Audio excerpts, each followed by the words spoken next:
आज के सत्संग में भक्ति विचार के चैप्टर नंबर 1 के 41वां नंबर कोट का विवेचन हुआ। उसमें कहा गया है कि शास्त्रों का निष्कर्ष है कि उद्धार के लिए अंत में भक्ति का ही अवलंबन लेना पड़ेगा, इसलिए प्रारंभ से ही भक्ति मार्ग पर चलना श्रेष्ठ है।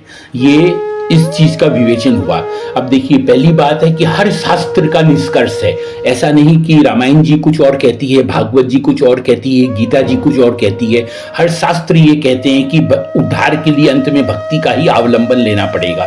दूसरा बात यह है कि प्रारंभ से ही भक्ति करना। हमारे एक सहयोगी ने बताया कि प्रारंभ की भक्ति हीरे के जैसी होती है, जवानी की भक्ति सोना चांदी की जैसे होती है। तो हीरा सबसे अनमोल होता है। तो प्रारंभ में ही भक्ति, प्रारंभ अवस्था में ही भक्ति मार्ग पर हम अगर चलते हैं तो ये श्रेष्ठ होता है। अंत में आप देखें कि भक्ति का अवलंबन लेने से ही जन्म मृत्यु के आवागमन से, चक्र से छूटकर हम प्रभु तक पहुंचकर विश्राम पा सकते हैं। हर जीवात्मा का लक्ष्य यही होता है कि वो अंत में प्रभु के धाम पहुंचकर प्रभु के श्री कमल चरणों में विश्राम पा जाए।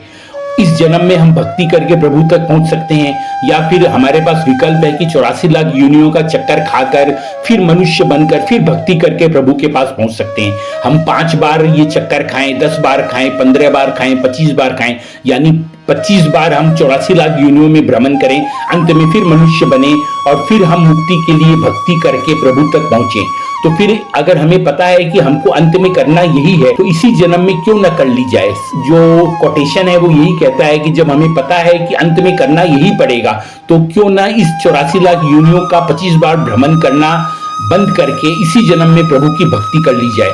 जो अंत में करना पड़ेगा यानी भक्ति, उसको हम इसी जन्म में कर पाएं और इस जन्म को हम अपना अंतिम जन्म बना लें और सदैव के लिए जन्म मृत्यु के चक्र से और 84 लाख योनियों के आवागमन चक्र से मुक्त हो जाएं और प्रभु के श्री कमल चरणों में सदा के लिए पहुंचकर विश्राम पा जाएं। प्रभु जितने सनातन हैं उतने ही जीवात्मा भी सनातन है। हमने कितनी बार 84 लाख योनियों में जन्म लिया, भटके, बार बार असंख्य बार हम मनुष्य अभी तक बन चुके हैं, पर हमने कोई भी मनुष्य जन्म में इतनी भक्ति नहीं करी जिससे कि हम मुक्त होकर प्रभु के पास पहुंच जाएं।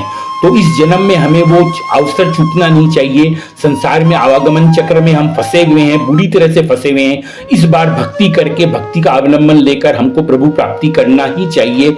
यही श्रेष्ठ है, यही हम विवेचन का हमारा निष्कर्ष है। जय श्री हरि।